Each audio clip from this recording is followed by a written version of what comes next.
La glace à la vanille, un chirurgien pour les enfants du monde, Alain Deloche. Partie 1. Histoire incroyable. Depuis plus de 40 ans, je parcours la planète pour soigner les enfants malades du bout du monde. J'ai vécu des aventures extravagantes, jamais vues, jamais revues, de jeunes vies mises en péril par des circonstances folles qui nous font basculer dans un autre univers.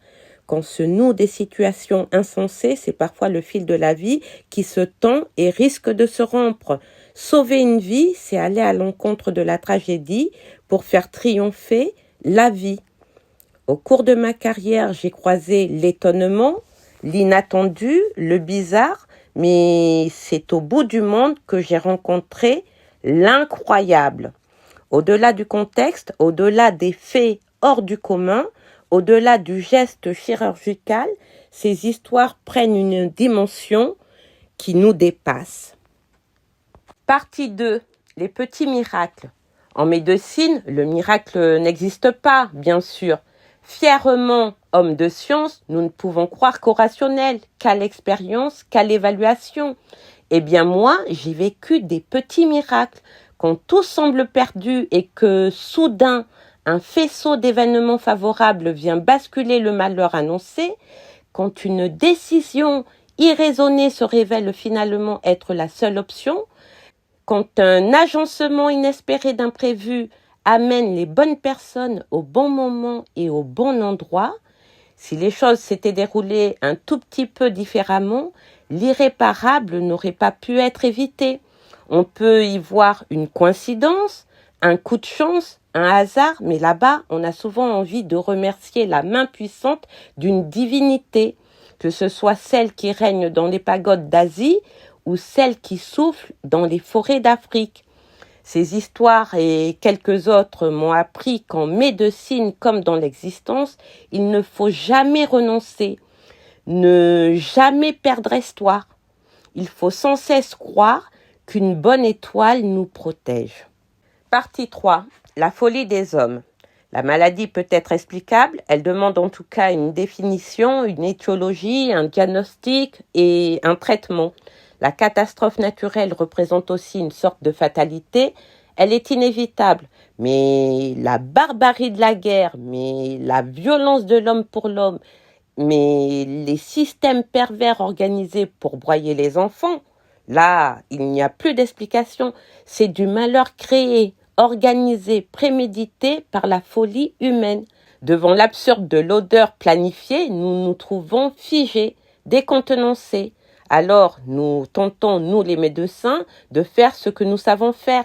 Arrêter les hémorragies, recoudre des morceaux de chair, réparer des os brisés, amputer des jambes. Bref, nous essayons de redonner à ces petits garçons et à ces petites filles l'espérance d'une vie reconstruite. Porter secours à l'enfant blessé me semble le seul recours face à l'absurdité.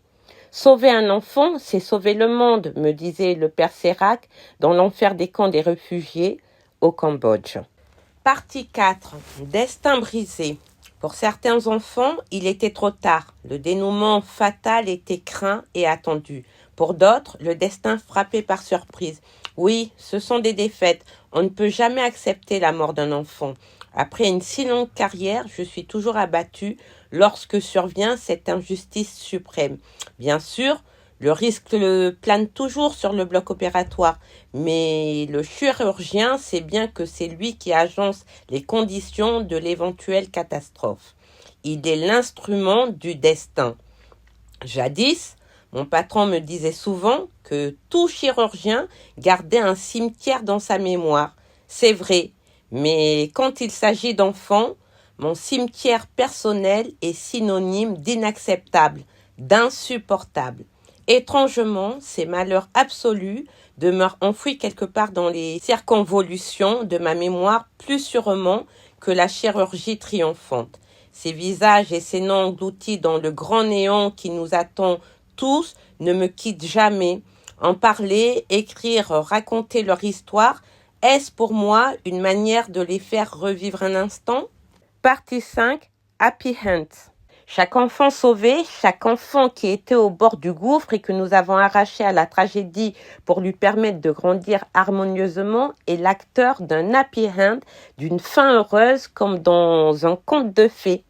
La mémoire se résume souvent à des images ancrées dans l'esprit, alors sans aucune logique, certaines histoires émergent parmi beaucoup d'autres.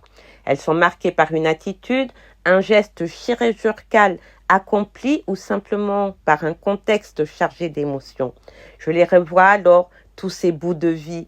Si chacun de ces enfants a sa vérité particulière, je souris avec eux pour mieux cacher mon émotion devant ces jeunes vies rendues au simple bonheur d'exister. Ces enfants, je les ai rencontrés il y a 30 ans ou tout récemment, mais le temps n'existe pas dans le souvenir. Tous font partie de ma vie. Chacun d'entre eux renforce mon engagement et m'incite à poursuivre. Partie 6. L'envers du monde. Région mystérieuse, contrées improbables, nations fermées.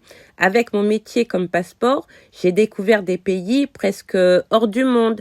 Des pays en guerre, pays opprimés, pays en quête d'existence. À chaque fois, j'ai été gagnée par une sensation d'étrangeté, d'étonnement. J'ai même parfois vécu des situations insolites, voire cocasses. Quelque peu médecin baroudeur à la recherche d'un exotisme improbable, j'ai arpenté la planète avec un objectif: secourir les enfants là où ils souffrent, repousser l'indifférence, la misère et l'ignorance. Quand les pays se ferment, il faut, au nom de la médecine universelle, forcer les frontières et bousculer les vérités établies.